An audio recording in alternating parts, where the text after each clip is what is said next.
Welcome back, Commander. The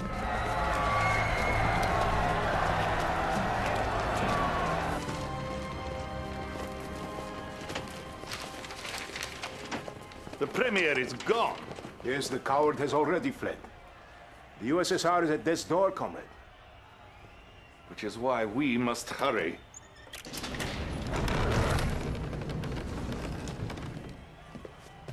Sir, I beg you, please.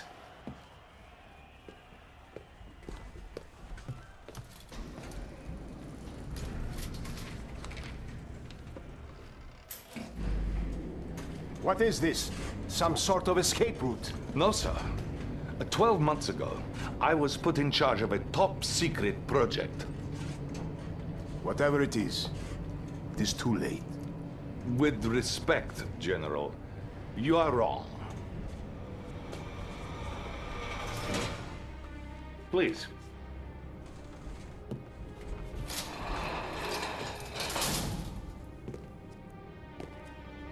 For you see, sir, time is on our side.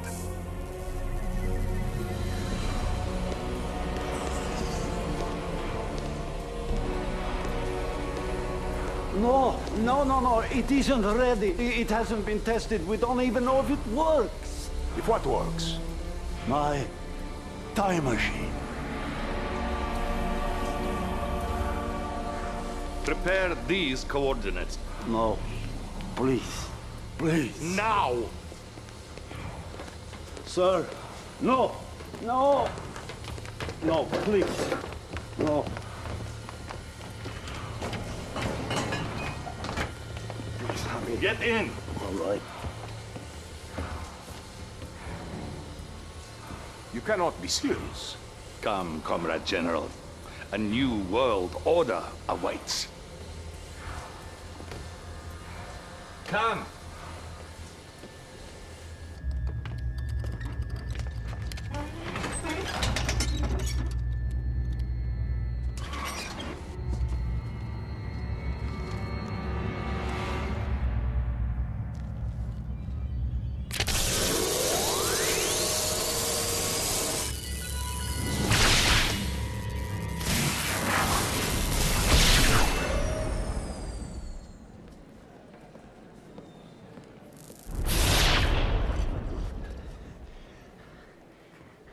No, touch nothing.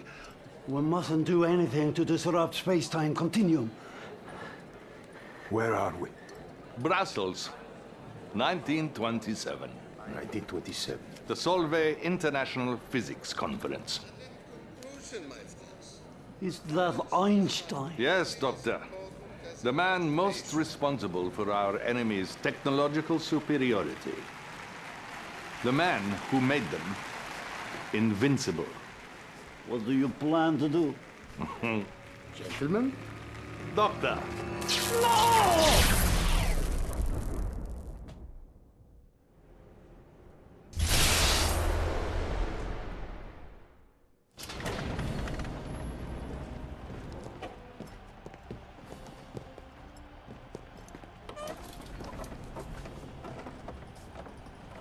I do not understand.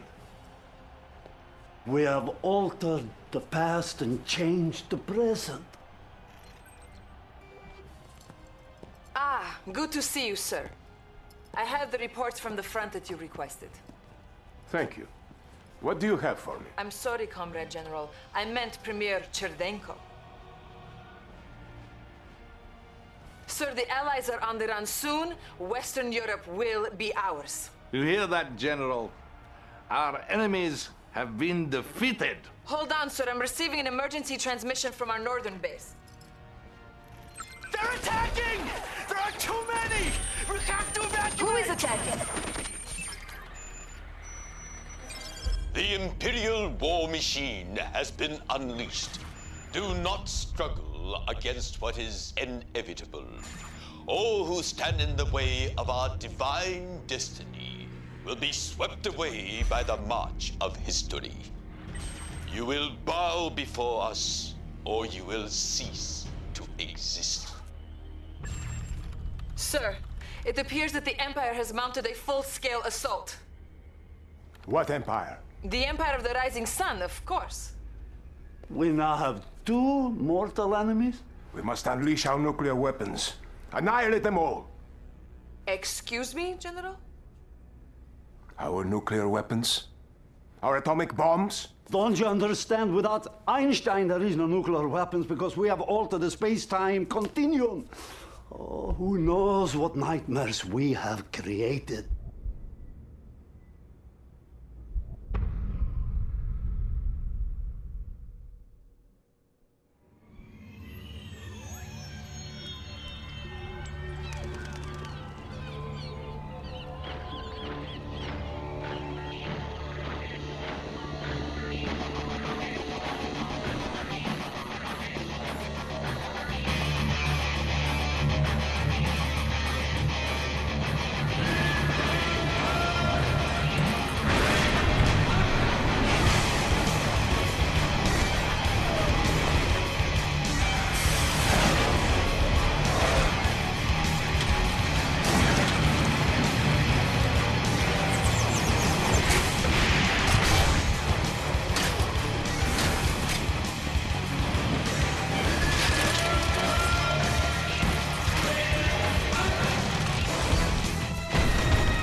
And so it begins.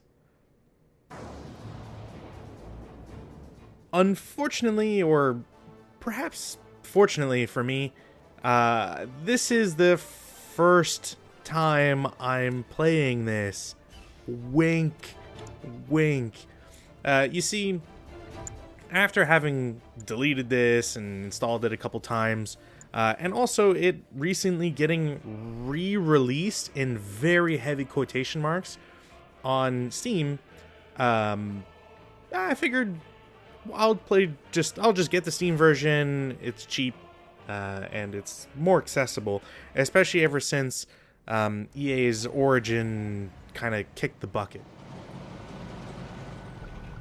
Oi, welcome to Command & Conquer Red Alert 3. I'm an Allied Guardian tank, and these prats and I are here to tell you about how we think you should be doing your job. Sir. Yes, we have temporarily called a truce to make sure you do not send us to our deaths needlessly. To begin with, we will tell you how to move your viewpoint around the battlefield, and how to command your units, including the best ones, such as me, the Soviet hammer tank. Just look at this body compared with the teeny little Japanese tank to my left. Shut up! Ow! Please excuse him, sir. Let us begin. Oh, blimey. Right, okay. To move your camera around the battlefield, just hold down the right mouse button and slide your mouse around. Try moving your camera, now. You may also move your cursor to the far edges of the screen. Easy enough. Now, to rotate the camera, hold down the middle mouse button and move the mouse around. Try rotating your camera now. To zoom the camera in and out, simply slide your mouse wheel. Try zooming your camera now. As you go about fussing with the camera, sir, remember you can always click the middle mouse button to reset the viewing angle. My goodness, Commander, you have completed your first objective. Right proper you have. Objectives, as you might have surmised, are special goals you need to accomplish in order to progress through the campaigns. In general, objectives will be labeled using special markers out on the battlefield. Follow the on-screen indicators to get to them. If at any time you're not sure what the blazes you're supposed to be doing, hit the escape key to pay a visit to the mission menu. It'll list all your current objectives. Good. Now that you have an idea for how to move around the battlefield, let's move on to controlling your units. Here come some of our hated enemies now. Right, to select a unit, just left-click on it. Try selecting one of these allied peacekeepers. Nice. He's definitely one of ours, sir. You may also hold down the left mouse button and drag your mouse. This will create a selection box. Any units inside the selection box will be selected. And if you want more units added to your selection, hold down the shift key and drag a selection box around those units. Okay, now that we've reminded you how to select units, you'll need to move them around the battlefield. Ow! I was getting to that. To move your units, whilst having them selected, click the right mouse button on any open terrain. Try moving your units to the designated area up ahead. So now that they've finally stopped talking, you can probably imagine how the tutorials are very long A shotgun wielding and unnecessary. to knock enemy infantry to the ground whilst in close quarters. Their special ability is to switch to using a riot shield, which provides added defense whilst allowing them to close the distance with their foes. If anybody wants these videos for, like, all the units, let me know. But otherwise, I'm just going to play without, like, the tutorials I'll show them. But otherwise, you won't see them in future videos. See? They obey you without question. Notice, Commander, how the darkened area of the battlefield revealed itself as your forces drew near. This darkened area is the fog of war and represents parts of the battlefield that may be hiding enemy troop movements. Be careful when venturing into unseen areas, and use your scouts to survey the terrain before committing your forces. Now, up ahead are some dummy targets that you are going to destroy. They resemble real-life Soviet conscripts, but I assure you they are merely robots we created for this exercise. See how foolishly they behave? They seem so real. Observe that you can distinguish your forces from the robots based on the colored blips in the radar in the upper right corner of your battlefield control display. The color of the blips refers to the color of the different sides involved in a battle. If you encounter different colored blips as you clear the fog of war, those are likely enemy forces, so be prepared. Right. So, to issue an attack order to your units, whilst having them selected, put your cursor over a target and click the right mouse button. Notice that as you move your mouse cursor over those dummies, it changes to an attack cursor. Destroy all the target dummies in the area. Sir. Who's next? Watch it now. Move it forward. Contact. So long, you stupid robots. Bloody robots.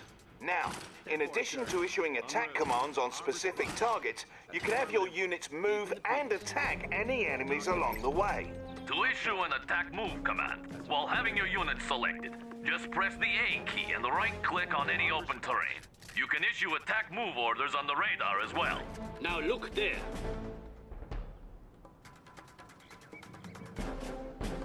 We need you to lead us to that strategic point, yet many robots stand in the way.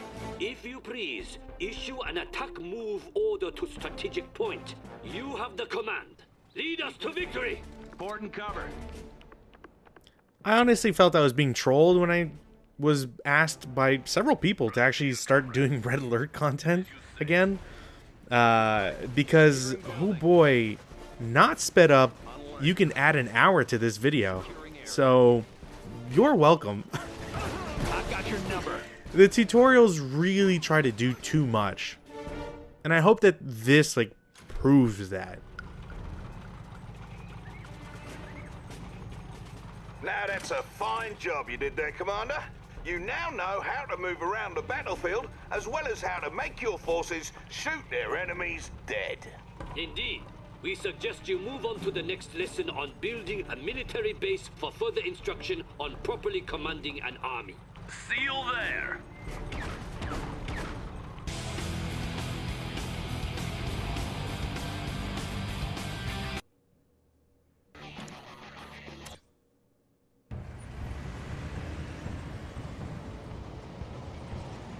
Good to have you, Commander.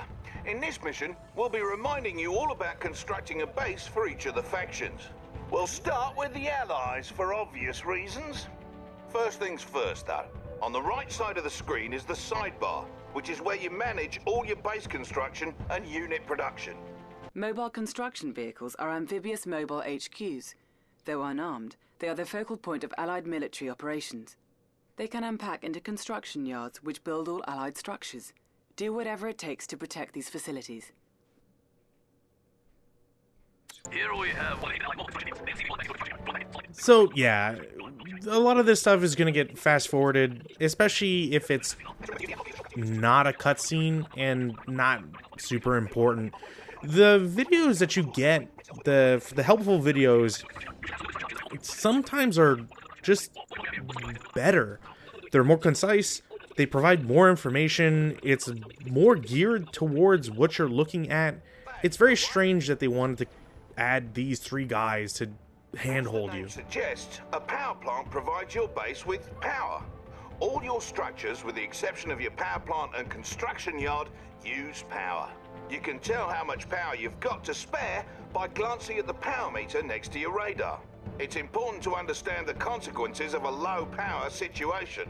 While in low power, your units and structures will build at a reduced speed, and your base defenses won't work. So it's always good to have plenty of power as you build up. The next thing you'll need to... So, it kind of feels like the game wanted to do a strategy similar to Age of Empires, where Age of Empires had like 6 missions that would slowly build you up towards the end result. But Red Alert 3 is not complicated enough to need this. Special ability. As long as your ore refinery is close to a mine, you only need 1 vehicle gathering from it. So don't waste credits making more of those little tykes than you need. I always wonder, though, how come the mightiest nations in the world need to collect ore while killing each other? I mean, what is even in that stuff? Ow! Don't ask ridiculous questions! Ore is the primary resource in Red Alert 3. Refinery is automatically converted to credits, which is the currency used to purchase all units and structures. All mines have a finite amount of resources that will eventually slow to trickle. So, if you deplete an ore mine, it's best to try and expand to another in order to maintain a steady income. You now have power and an economy. It's also not accurate in the information it's trying to provide. Ore mines have a lot of funds. Are amphibious resource collecting vehicles. They are unarmed and need to be protected. Their special ability is to unpack into command hubs. Other structures may then be built nearby. This conversion is irreversible, yet essential for expanding to new locations. And because the ores have such large reserves, it's rare that you're gonna run out, at least in my experience playing, or at least, you know, the history that I have playing this game. You don't notice it that frequently, and you're going to want to expand a lot faster than they are suggesting. You can set them up on water as well. If you build another power plant, try placing it out in the drink. It doesn't cost you any extra, and most ground units won't be able to get to it that way. Observe, however, that Allied structures may only be built in the radius surrounding the construction yard. You may expand your build radius by creating command hubs, which convert from your prospectors. Please select your prospector and use its special ability to unpack it somewhere. Across the water, perhaps. Go ahead, Commander. So, at the same time that Red Alert 3's tutorial tries to tell you that this game is super complex, it also is not. It's strange. They wanted to make this have where every unit has their own abilities and you can build on water, which I appreciate. I like it when a game decides that everything should have functionality and extra functionality. Level is local to their construction yards or command hubs. That means not all your production structures on the battlefield may offer you the same construction options. You can upgrade your construction yard or your command hub by clicking the Heightened Clearance button with one of these structures selected. Try requesting heightened clearance on both your con yard and... So there's tech levels, as you can imagine, and like I was saying, it's just very strange to me. Heightened clearance costs you, and there's an even higher clearance level available after that. You need to decide when and where to request better tech when commanding the Allies. else things may turn rotten. Yes. Also, should you ever have need to run away like a little girl, you may pack up your conyard, then unpack it on the water. The boot camp and armor facility are the only Allied structures you may not place on the water. Your seaport, on the other hand, is the only structure you may not build on land. Ow! What was that for? Silence! Surely the commander wants to move on to the other factions by now. Feel free to continue dabbling with the allies, then select me when you are ready to continue. Need someone to take a look around?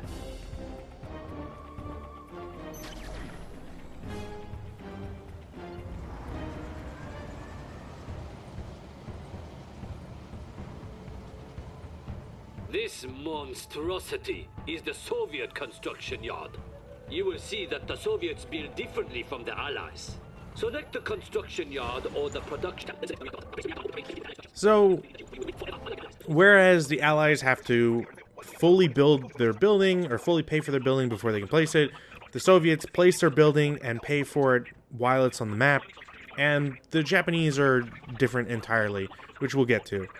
But like I was saying, the game really tries to make it sound too complicated for what it is, and it's kind of a shame because it does not need a 2-hour-long sequence for its tutorials. The missions that it has in the tutorial section are not complicated. They have no reliance on the story. They just exist.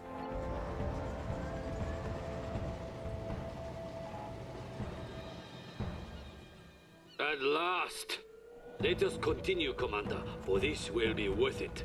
The Empire of the Rising Sun has the most unique build system in that our structures are all created from special units called nanocores. Cores may unfurl at the location of your choosing, much like an MCV unpacks into a construction yard. However, unfurled Imperial structures cannot pack back up. Go into your production structures queue and build a generator core. So the difference is that everything comes out as a moving unit, you place it, and that is it. Once it's placed, it cannot be removed. All nanocore are amphibious, so they can cross land as well as water. This means the Empire of the Rising Sun can spread its borders far and wide. The Imperial Docks is the only structure that cannot unfurl on land, while the Mecha Bay and Instant Dojo cannot unfurl at sea. One last thing about Imperial production structures. They must be upgraded individually to unlock new construction options. You'll find these upgrades in their build queues. Now, Commander, do you see how superior our production capability is compared with that of my barbaric friends here? I still think ours is better. Oh no. Ow! Ow! Keep fussing with the Imperial build system if you want. And when you're all set, select me and we'll wrap up.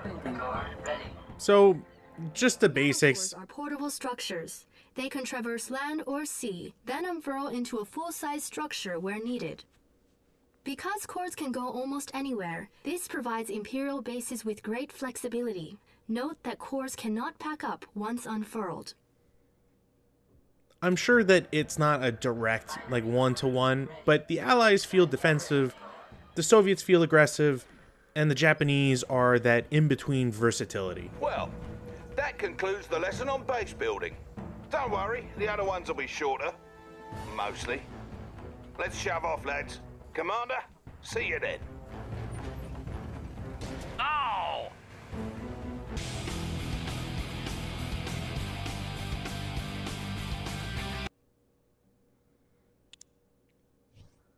Like, you know how some games just try too hard?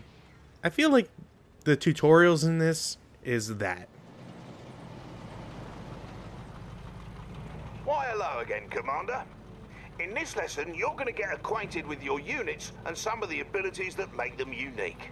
Every unit in Red Alert 3 has some sort of special ability, in addition to its primary ability. The majority of your unit's primary abilities is to attack their targets. A unit's special ability may put a nasty status effect on an enemy, switch to an alternate weapon, or even transform into an entirely different unit. Let us go over how to use special abilities now. So, in a perfect world, I think a tutorial for a game like Red Alert 3 should have just been one mission. You learn how to move, you learn how to look, that's fine, that's section 1. Section 2 is you start building. You could decide that the game could allow you to choose between the 3 different units you have in order to understand or to pick a faction that you're interested in. Once you've selected your faction, you get to build the base of that faction. And then you're given some units that are generic. We'll say like the first infantry, maybe the first tank. Nothing critical, because you shouldn't spoil advanced tech in the beginning, in my opinion. So you show the faction that you want, you allow for the faction that you want to like practice on or whatever be selected. Neutral or enemy structures both on land or at sea, or repair your damaged structures. They carry basic revolvers for self-defense. Their special ability is to build a battle bunker, which can be garrisoned by other infantry. And then after you've selected your faction, you can get the units, you can do a little bit more with the units. Even the basic units have a second functionality. Where did that engineer go? So there's no point to have this entire prolonged sequence. It could have been one mission, 20 minutes, maybe. If you want to know more, that's what a manual is for. Hell, that's what the Prima guide I have is for. You don't need to have 5 missions that go over a lot of the same / similar concepts. Especially in this case, because it shows you like, this is another section of the map to show you the functionality, but then they take that away and you're not even doing it. What's the point? If you're just going to have these scripted events happen anyways, just have them, just do them. You don't need to have all of this take place all the time. Versatile jack-of-all-trade vehicles that automatically switch weapons, depending on which infantry unit is riding inside. Their stock weapon is an anti-air, anti-surface rocket launcher, though they can be specialized to repair vehicles, counter enemy infantry, and more. Arm response. Scanning. If I may, normally the IFV's weapon works best against aircraft. But once you garrisoned your Peacekeeper into it, it changed into an anti-infantry weapon. While the IFV can only contain 1 infantry unit at a time, other vehicles can hold more, and can transport your infantry around the battlefield. For example, the Riptide ACV is admittedly a good transport for getting infantry quickly and safely from one point to another, although infantry cannot fire out of it. Garrison your remaining infantry into the Riptide now. Engines running. Riptide ACVs are all-terrain assault transports, with room for several infantry as well as a mounted machine gun for protection. Riptides are more powerful at sea, where they can attack using torpedoes as well as their gun. They are useful for rushing infantry behind enemy lines. Tactical unit. Now that they're garrisoned, let's move your Riptide across this lake and over to the shore on the other side. Look for the marker on the radar. Heading to shore. You know how sometimes developers talk about how they needed to stretch a game to 8 hours or whatever? This is that.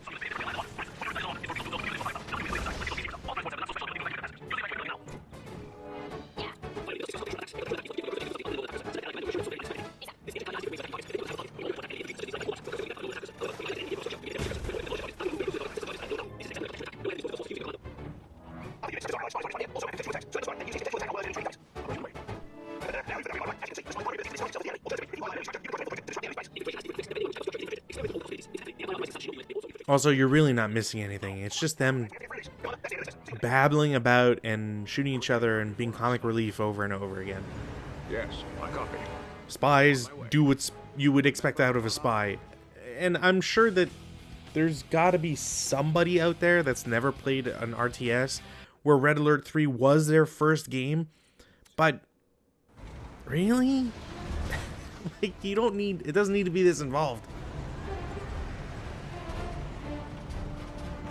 Why, hello, So, Commander, in this particular lesson, we're going to be covering top-secret protocols and how to use them, as well as the threat meter and some other heavy stuff. To begin with, let's have a look at this here base. Let's say you're low on credits. If at any point you decide that you no longer want a structure that you've placed, you may sell it. To sell a structure, left-click on the sell button under your radar, then left-click on the structure you wish to sell. Right-clicking cancels. So again, none of this is something that should be a separate mission. You know how to repair stuff. You should know how to sell stuff. It's not super complicated. Again, read the manual. But yeah, I'd be very interested to know if anybody ever played Red Alert 3 as their first game. How handy is this tutorial? Press the tilde hotkey to the left of the 1 key to bring up a menu of all the dirty tricks you can use. And in a surprising, protocols are ranked by levels. What would be the word? I mean, like, I love the fact that superpowers are back. As mentioned earlier, there are different types of protocols. There are offense-oriented protocols such as Surgical Strike, which can damage enemy forces. There are more tactical protocols such as Chrono Rift, which can protect your units or split enemy forces.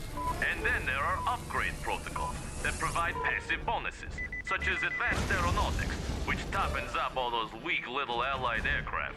Unlike offensive and tactical protocols, upgrade protocols...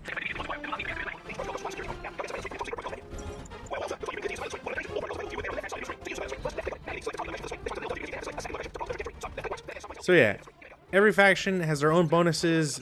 The bonuses are different and they fit the themes from the factions themselves.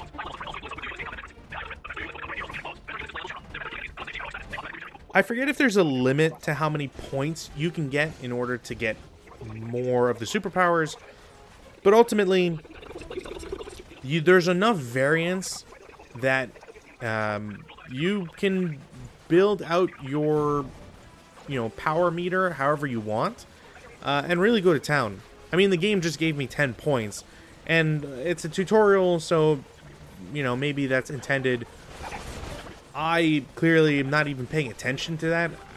I don't really need them, and whatever. Like, we'll see them in the campaigns. It doesn't need to be spoiled right away. It is important to note, though, just how, again, important and fun it is to have units with their own abilities that you can tab through. And allow for that variety in action. The IFV has a dog in it which stuns any nearby infantry. As an example, you put rockets into it, and it's great for anti-vehicle, anti-building work, and so on. Standing by. Jacket to unit. Base gear ready for contact. Talk to me. It's dangerous out here. Ready, sir. Where's the trouble? Smashing work, Commander. You're now one step closer to becoming a serious threat out there. We're done with this lesson. See you in the next one, all right? Guardian tank, awaiting deployment. Ready, sir. Where's the trouble? Ready, sir. Where's the trouble? Guardian tank.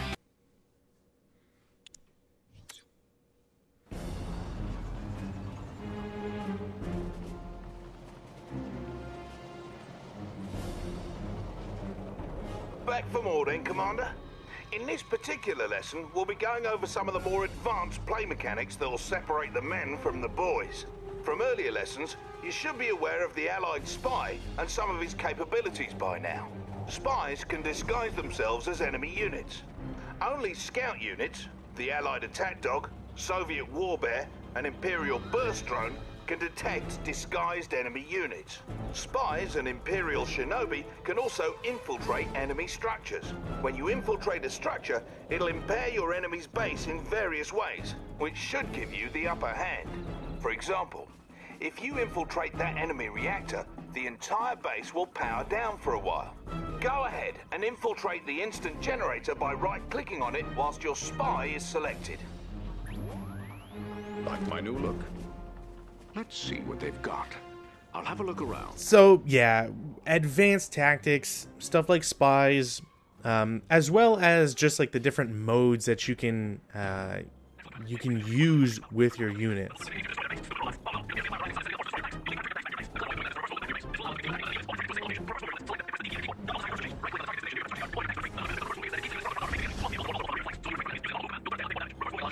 So the game is smart enough to allow you to move backwards and shoot thanks to turreted vehicles, but it doesn't work with everybody. Obviously, infantry can't take advantage of that.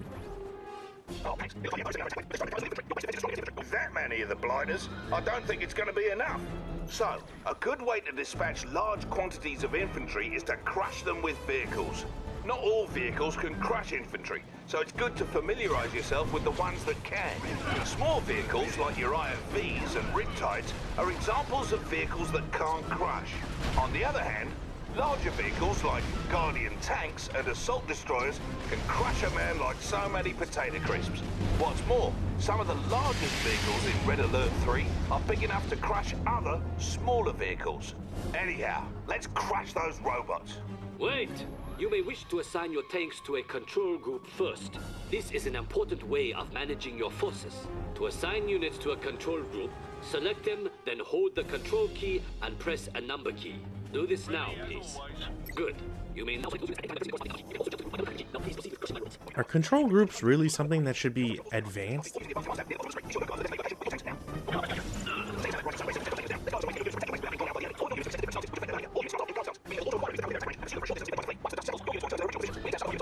So after doing some advanced tactics, build up stuff, go destroy the enemy base, or survive long enough. It's pretty boilerplate stuff.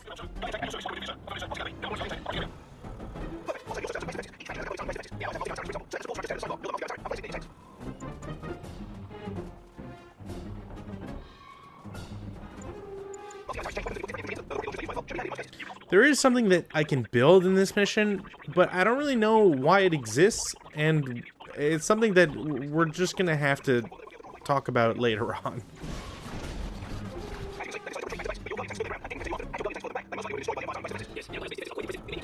Also, I think if you build walls in this mission, it kind of breaks the AI because they don't know what to do.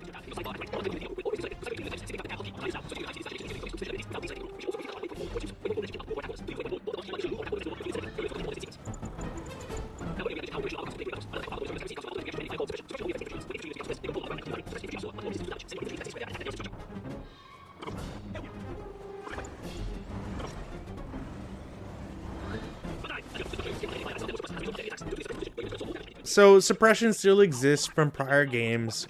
You'll notice this when infantry go to ground, quote unquote, or go prone.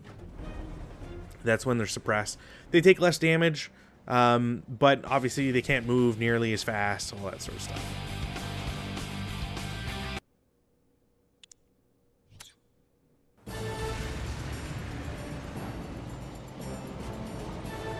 Finally, the last lesson. Feels good to be almost finished, eh, Commander? Let's get started. In this lesson, you'll learn how to work with your co-commander to help achieve victory on the battlefield. You'll be working with a co-commander throughout the campaigns in Red Alert 3.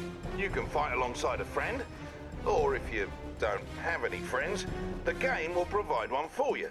No matter which campaign you're playing, your co-commander's forces will always be green. In general, you can expect your co-commander to do a halfway decent job of fending for him or herself or helping you out. But just in case, we've set up a handy-dandy interface for you to issue specific directives to your partner. In the upper left hand of your screen is the co-commander monitor. Unfortunately, this won't let you control your real friends, but it's useful when fighting alongside one of the game's co-commanders. Now, let's go over all the functions. First and foremost, there's a handsome image of your co-commander to remind you who you're fighting alongside.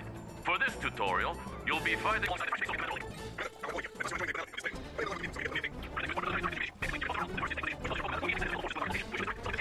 As you can imagine, every campaign mission having a co-commander is pretty cool. Allows for a lot of flexibility, and in some respects allows you to get away from having to do all of the work. You can assign your AI buddy to do some actions, and there's some bonuses that we'll see and get into later on. But I think it's also important that you should really understand the whole idea of they will perform these duties adequately may not actually be true.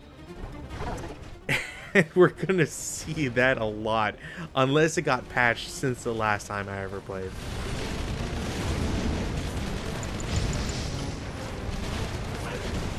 See that? Your co-commander's always got your back, Commander.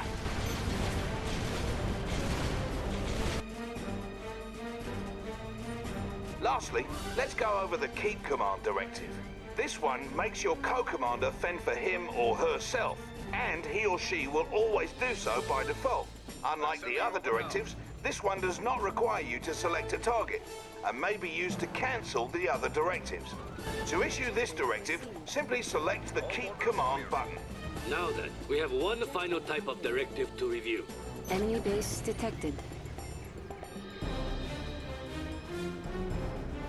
During the course of some missions, you will come across what we call co-commander strikes. These are situational tactics your co-commander will use when given the signal. Notice how one has just appeared on the battlefield. Co-commander strikes may appear anywhere, anytime during a mission, and it's yours to decide how best to use them. Let us examine that co-commander strike more closely. To give your co-commander the signal to execute the strike, select it. This brings up a window explaining the strike. To confirm the tactic, select the execute button. Go ahead and give your co-commander the signal now. So a mission could have this. I don't think all missions have a co-commander strike, and it just tells them to focus on a thing above all else immediately. It could be to build units, it could be to use a support power, whatever the case may be. They will typically immediately switch over to focusing on that with whatever benefits that the AI might receive, perform it, and then they go back to their regular scheduled program.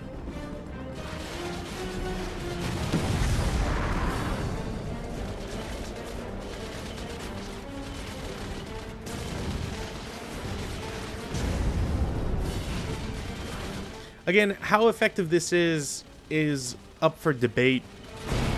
Why didn't the AI build more than 4 twin tails or twin blades? I don't know. Is it just because it's a tutorial? I don't know. We'll just have to see as we get further into the game.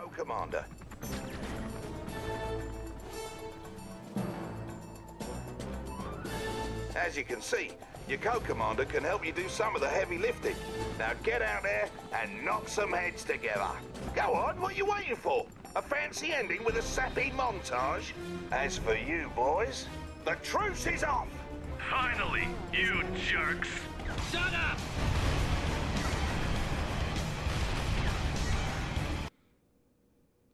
So yeah, that's it for the tutorials. Thank you for watching. I'll be back with the actual campaigns. We're going to go with the Soviets first, then the Allies, then the Rising Sun, as that seems to be how it's organized.